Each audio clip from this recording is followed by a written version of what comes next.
What's up, guys? DCK here, looking like a floating head with my gray shirt up against the very light blue wall that appears gray in the light.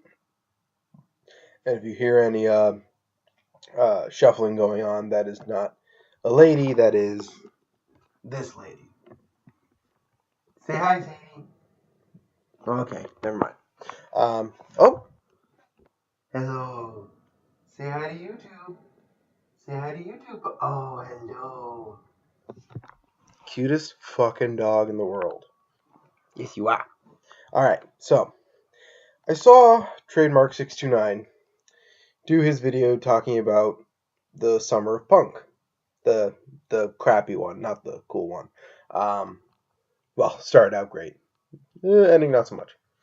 So I need to throw my hat in the ring, so to speak.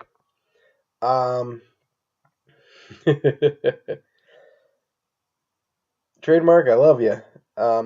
Was that booking better than what they did? Technically speaking, yes, because the fall of 2011 was god awful in WWE.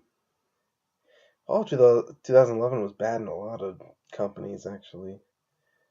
Actually, no, mostly WWE. So, but you didn't take it far enough, dude. You did not really roll with it. And here's how I would roll with it.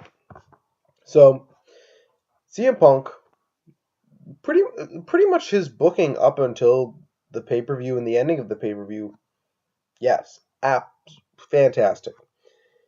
So, and then the night after Raw, John Cena is supposed to be fired. So something you didn't exactly address there, Trademark. And they do the Triple H angle, relieving Vince of his duties. Here's the deal. I say, at least for that first night afterwards, Vince fires Cena. And Cena's not there. He's gone. He doesn't join him in the ring. When Vince fires him, he fucking fires him. Cena doesn't show up to Raw because Cena is a babyface, and I feel like a babyface would honor a stipulation like that to the point where he just wouldn't show up the next night. He wouldn't show up to be fired. He would just know that he is. Because Cena's the babyface, and I think a babyface would do that. He wouldn't come in and be rude to Vince. He wouldn't threaten to go to another company, brother. Like, he wouldn't. He's a babyface. If he's gonna be a babyface, let him be a babyface. And a babyface would go home, and that's how a babyface gets respect. One, the fans who hate him will like it because he just left on his own. Two, the fans who do like him will respect him more because he just automatically honored it. He just went right home and he said, I failed. I will honor the stip. I'm gone. Great. Do that. So I would say what we do is, I say we do the tournament. Let's do the finals of Mysterio and Miz. Let's have Mysterio go over, and we're just going to automatically do an Alberto cash-in right there. Boom. Alberto takes the title. Del Rio Mysterio for the WWE title at SummerSlam. We're in LA. Let's do this match that we've been hyping up for a year. That this is a big match. Let's do it on the big stage. Let's do it for the title. Let's do it big. Del Rio goes over. Mysterio was gonna leave. I think Mysterio ended up getting injured and leaving the week after SummerSlam that year. So send him out, job into Del Rio. Night after SummerSlam, then we go ahead and we do the angle. Then we'll do Triple H takes over for Vince. It's not my favorite story, but I think it's what I gotta do for the sake of how I want to turn this, what they did, into what I want to do. So let's do the Triple H thing. Triple H takes control. We make it clear that Triple H is in the family, and he's working, and he's an exec. He's an exec. He's COO, however you want to name it, and this is the one time we're going to talk about votes of confidence and other bullshit and legal jargon. It's the one time we're going to bring up business talk in a wrestling ring. Realistically, the Punk stuff will have that kind of talk, but this is the one major thing based around illegal action, basically. Triple H says, Vince, me and Steph talked, Linda talked, you can bring up Laurinaitis. They can all just say, Vince, it's not working right now. Punk ain't coming back with you here. Go ahead and say that. Say Punk isn't coming back with Vince in charge. And maybe it's foolish for Triple H to think he can do it. It's not, because he will do it, because that's how I'm booking it. But Punk ain't coming back with you here. People are leaving. People are getting fired. Vince, you're damaging the product. You're out of here. So I'd say we do it. Let's just delay the angle a month. So either the night after or the week after SummerSlam on Raw, we do that angle. And then Triple H rehires Cena, and excuse me. And we go ahead and do the let's have a number one contenders match, or maybe we have the Miz and Truth with a little bit of heat. We can do Cena, Miz, Truth triple threat at Night of Champions. The winner goes on to Hell in a Cell, and Cena's gonna win. It's a triple threat, not a handicap, so he's gonna win, so it's okay. We'll put Del Rio over some babyface who's good enough to main event at this time. Not that the talent pool is that deep on either brand, really. Maybe you have to bring someone over from SmackDown. I don't know, something like that. So Cena's going to go to Hell in a Cell. I'm trying to work within the time frame of the pay-per-views that they were doing. We're going to do Cena, Del Rio in Hell in a Cell. And we're going to do a big screwy thing with Ricardo. And Del Rio is going to... I think Del Rio pins Cena. He doesn't submit him. And it's not clean. Yeah, Cena not losing clean. Yeah, it sucks. But don't worry, it'll get a payoff. And... sorry, guys. I'm trying to basically come up with this... I haven't written anything down. It's just stuff I've been thinking about in my head. So, we're going to do that. And then, maybe 30 seconds before the pay-per-view's ending... Lights out, Cell is still down. Lights out, Cult of Personality, up on top of the Cell is Punk. Holds up the belt, and a pay-per-view. That's it. And Punk will not be back on the following Raw. That's it. The announcers are going to talk about it. Sir, everyone's going to talk about it. So the reason Del Rio went over... they're still doing the Mexico tour in the week leading up to Vengeance. So Cena, I'm going to give Cena the belt at Vengeance. But Del Rio, I think I need to keep it on him for the Mexico tour. Because I think that's pretty good business. Because Del Rio was still a pretty hot character at the time, even though he was really start-stop. And in reality, they used him to completely halt Punk's momentum, so that didn't help him at all with marks and smart marks and all that stuff. He was a really good performer, used to halt a great performer, and that doesn't help anyone out. So, and then So we got Cena gets the belt back at Vengeance. And Triple H comes out following night on Raw, and he says, and he comes out, he's got a contract, and he says, ladies and gentlemen, on this contract, I've been in communication over the past few weeks with CM Punk. These are his demands.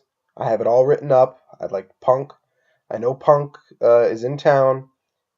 I would like Punk to come out here and sign this. Punk comes out, and Triple H will list a couple things, including the music. I think that's a cool thing to put in. The automatic rematch. Punk wants to add one more thing. He says in MSG, he wants to do a ladder match when him and Cena unify the titles. Yeah, let's do a ladder match. We're in Madison Square Garden for Survivor Series 2011, and we have 2 belts. What the fuck else should we do? You do a unification ladder match. It's Shawn Michaels, Razor Ramon. Just do it. That's what you gotta do. It's a fact. And the Rock. We're gonna have The Rock for Survivor Series 2011. And I think you got Del Rio, Miz, Truth, as some decent heels to feed to Rock, and you can put them. I'd say we put Rock in an 8-man Survivor Series match. Give him a couple top baby faces. You got Kingston and Evan Bourne, A-Rai, Swagger can be your other heel. So it's basically you give a. I feel like it's a decent rub to the mid carders. And Miz still has, even though him jobbing out to A-Rai did kind of solidify him as a mid carder, but I still feel like Miz and Truth would be even hotter if you take away all of their actions from the previous 2 pay-per-views. By the way, I ain't booking Nash. I actually like Nash, and I kind of like the idea of him as one of Triple H's cronies. But in this universe, it doesn't quite work. I don't want to go that route quite now. So that's what I'm going to do. Rock with a bunch of mid-carders, and it ends with probably Rock as sole survivor.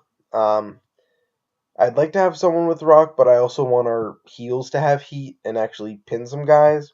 So, kind of a tough call there. But I guess Rock sole survivor, because he's gonna double main event with Cena at Mania 28. I'm absolutely keeping that. Did you see that fucking buy rate?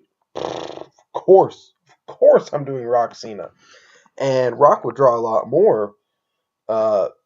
In the semi-main of Survivor Series with all these mid-carders, he'll draw more than in the main event with Cena against a neutered Miz and Truth. Absolutely. So, and then in the main event, I'd have Rock at some point in the match come out and watch. Punk beats Cena clean in a ladder match. And now it's just like, okay, Cena choked here. So now we got Rock thinking about that, which is very cool. So you can do whatever you want at TLC with Punk with the belt. But the next 2 months between Survivor Series and Royal Rumble, now Punk has both belts, and now he's the mega power. And we've been teasing over months that there's always going to be tension between Punk and Triple H, just because they're very different people. They should never be true friends. That was a huge issue with the fall of 2011 when Punk and Triple H became friends a month and a half after their blood feud. It was moronic. It was awful. And they can cooperate, but by God, they do not like each other. They are not friendly. They get along as business people and not much else. And Triple H is gonna snap, and we're gonna do Punk Triple H for the belt at Rumble. And this will essentially end up being, uh, this will kind of set up eventually Vince coming back as the on-screen authority um, in some capacity. Maybe not. Maybe Triple H is still an authority figure, but Vince comes back on screen around this time. Maybe even in the build-up to Punk, Triple H, and have Vince kind of bad talk Hunter for how personal how personal it's getting with him, and so just to add a layer to that, and Punk beats Triple H at the Rumble. Uh, Rumble 2012 is a tough call because you got, I don't know, it's hard to book the other brand during this time. I liked a lot of the booking going on on SmackDown from basically June of 2011 through uh, Mania 28. I liked a lot of the stuff they did on that show. Especially in the falls. That Mark Henry title run was so well handled, and they, for the first time in a 15-year career, they played to Mark Henry's strength. He beat dudes up. He cut promos about beating dudes up. They took away as much of the bullshit backstory as they could and just let him be a killer. And they let him develop his promos, and it was great. They let him go over Orton clean at Night of Champions, which was I remember watching Night of Champions, and it was such this sign of hope, and it was beautiful until Cena beat Del Rio and Triple H beat Punk, but that's a different story. Um, so it's kind of hard to book what's going on SmackDown. Um, However, um, mm, yeah. So I would go ahead and uh, I'm going to take a second here. Mark Henry has the belt. I would have Henry hold the belt till Mania, even though I think he was actually in a little bit hurt around this time. But you work around it. It's called booking. It's fake. You can work around injuries. Uh, uh, Maybe do Sheamus and Mark Henry. Um, I don't know. It's a really tough call. But maybe the right call is Daniel Bryan cashing in as a babyface on Mark Henry at Mania. Uh, and you do that match. You do David Goliath, and you have an awesome match because they had an awesome cage match on SmackDown in December of 2011. Um, it was so much fun, and I'd love to have seen it. It's classic and generic, but Daniel Bryan's a fantastic enough worker, and Mark Henry at the time was on his game enough to really make that work. And now we adjust. Okay, and so after that detour, let's get back to the Punk deal. It's Punk Undertaker at Mania 28. Punk goes over. If we as of 2014, in August 2014, we live in a universe where the Undertaker is not undefeated at WrestleMania anymore. I thought this back in 2011 that Punk should hold the belt through Mania, beating Taker and taking the streak. It's a tough call because Punk, for the most part, is over as is, and by the most part, I mean is absolutely a babyface to the real fan base. He may not be a babyface to people that fans that Marks sort of like Triple H around this time. I think people started to get sick of Triple H once it got to the Lesnar feud. But I think before then, people actually still sort of liked him and still kind of viewed him as a star because for a while he was the only star. He was the only guy protected. He'd been around since the Attitude Era, so there was a lot of things working for him that weren't working for other guys.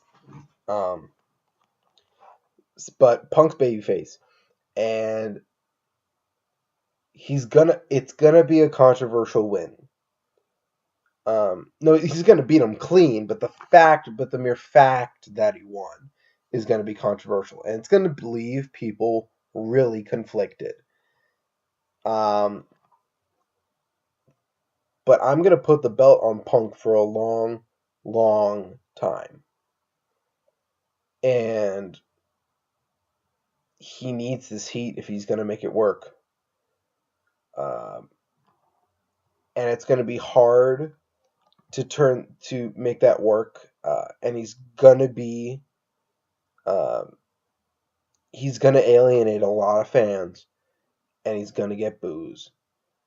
Um, but I still think it's the right call, even as a babyface.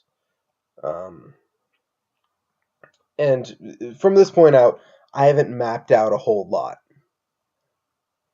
but uh, so I'm gonna have Rock go over Cena.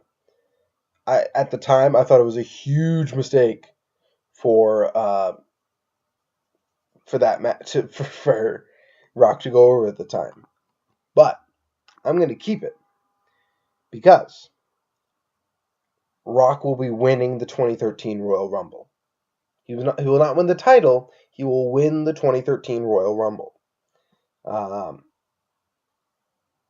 And I'm going to have Punk hold it Mania to Mania. And we're going to give Punk... by the way, Punk Taker's the main event, not Rock Cena. It's title versus streak. And the streak is getting broken. That's the main event. Rock's a massive draw. Look at the numbers. It's obvious. But he's the semi-main. And I think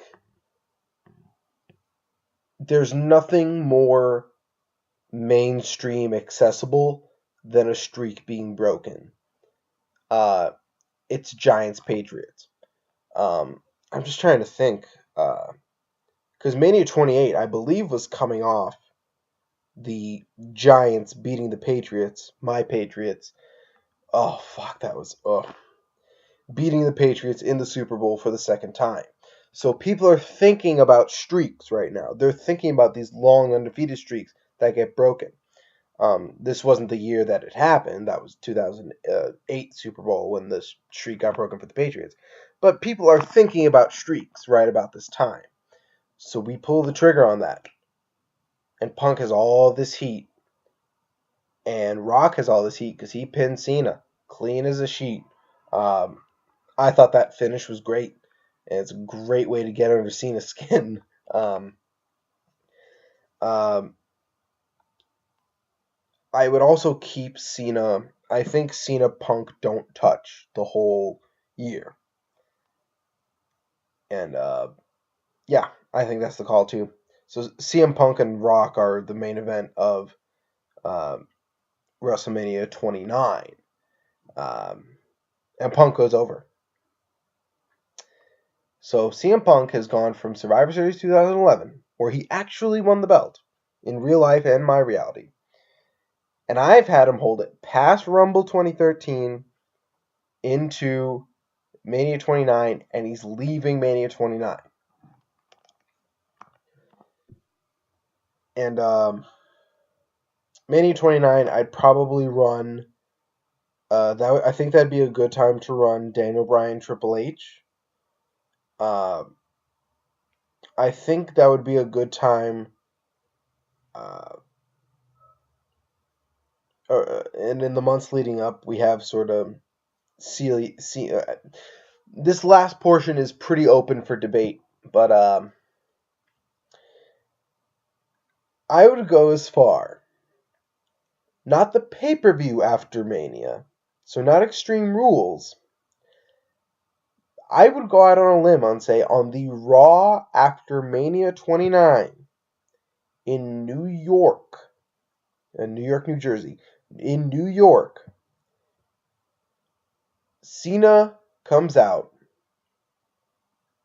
You have him. You hint at a few things in the months leading up, but Cena's going to come out and be like, Punk, you're the man. I'd have Cena get some sort of. I'd have Cena get a win, over a decent win over someone at Mania, and have Cena go, Punk, you're the man.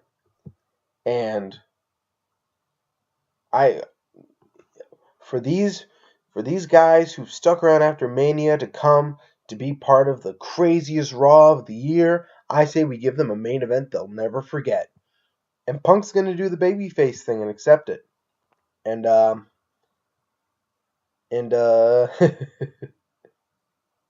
Cena heals out like a bitch and wins the title the night after Mania 29. It's controversial. But I think we're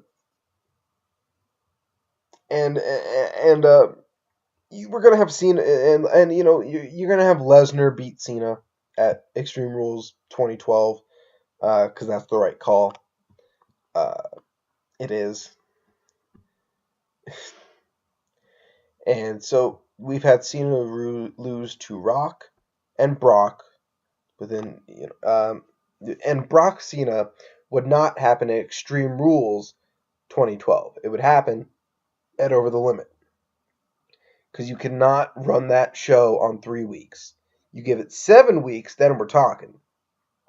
In a perfect world, it would wait till SummerSlam, but I think that's a bit too long. But let's go ahead and do that, and Brock's gonna go over.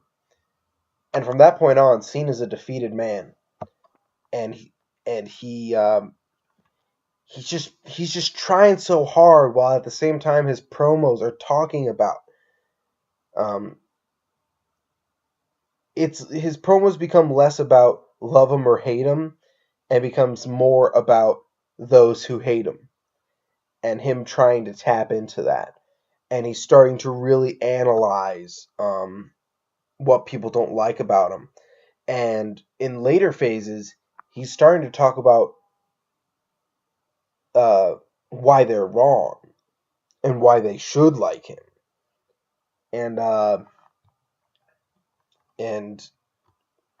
gonna go. It's New York, so having Cena go over in a fairly typical babyface fashion to sort of spite that WrestleMania 29 audience, would be a good way to get him ready for what is a massive angle. It's probably, to run this in 2013, is massive. And basically Cena comes out and he's almost still very Cena-like. Basically you have Cena talking about himself the way Paul Heyman, current day, is talking about Cena. Rock was on top. Rock was the top guy maybe 3 years. Austin, 4 years. Me, I was Hogan, 8 years. I've been on top of this company for almost 9 years. And you guys have the gall to disrespect that? It's perfect because it's fake. And to have this guy talking about his fake top spot, and it's not so much Cena being a heel, it's Cena just being honest, and I think that'll draw massive heat. And is it really no different for Cena to heel out on Punk than, let's say, Hulk Hogan to ask the audience if it's okay for him to use a closed fist or to do an eye poke or a back rake? Is it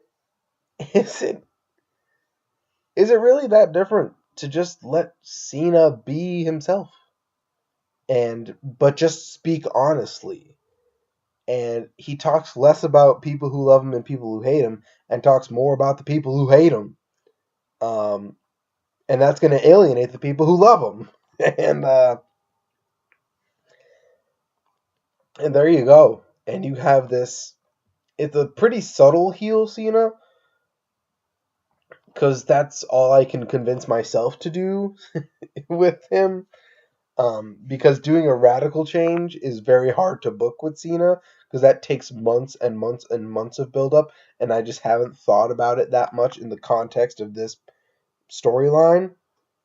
But god damn it, if Cena heals out on Punk, beats him on Raw after Punk has held the belt for a year and a half straight, could you imagine?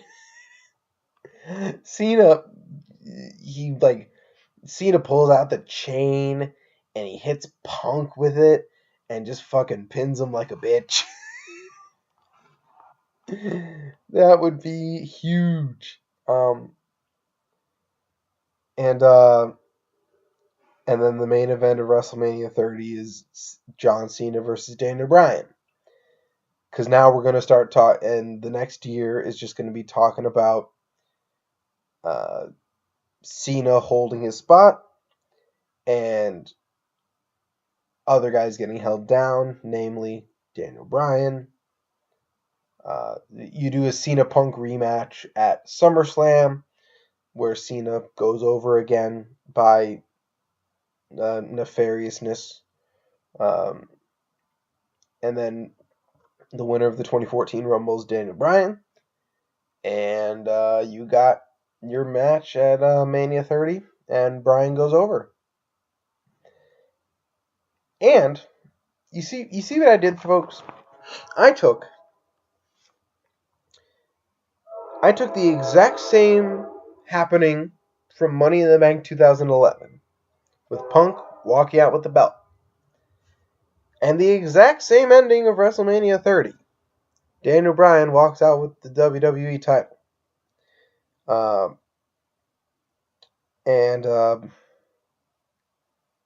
Yeah, there'd be a unification in there somewhere. I don't know when. I don't care. Maybe have Punk win the World Heavyweight title, unify it with Cena at some pay-per-view. I don't know. But what you can do in between can be so much better than what it was. It's easy. And it's been something I've been thinking about for years.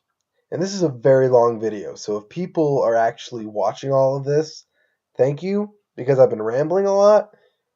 And I'm distracted by my puppy right here. She's 2.5, so she's not really a puppy anymore, but still. But boy, I like that. I like that booking a lot. So I think I just inadvertently made my second installment of the Let's Make It Better series. Going back in time, fixing the Summer of Punk, and then some. I just booked 3 more years than it actually needed. So there you go. Trademark. Good try, but no cigar. I think I win this one. Mickey Babylon, I miss the shit out of you. Please come back to YouTube. Yeah. Hope you guys like my new looking video. I finally found the movie maker on my laptop after about 6 months, so that's good. And let's take it home because this video has been way too long. Later.